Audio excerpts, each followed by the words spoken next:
মাসি। হ্যাঁ রে রোহন বাবু যে, কেমন আছিস? ভালো আছি। মায়া কোথায় মাসি? আজকে ওর কাছে যাওয়া যাবে না, অন্য কারোর কাছে যাবি তো বল। তুমি তো জানো মাসি, আমি ওকে ছাড়া কারোর কাছে যাইনি।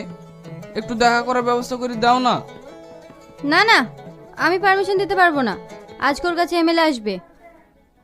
এই দেখো মাসি, তোমার জন্য কি এনেছি। এবার তো যেতে দাও। ঠিক আছে ঠিক আছে, কিন্তু 10 মিনিট। হ্যাঁ হ্যাঁ, চলে আসবো। তুমি কোনো চিন্তা করো না।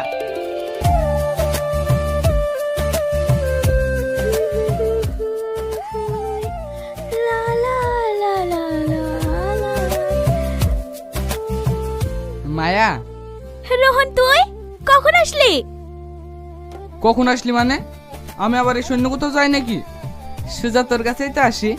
খাওয়া দাওয়া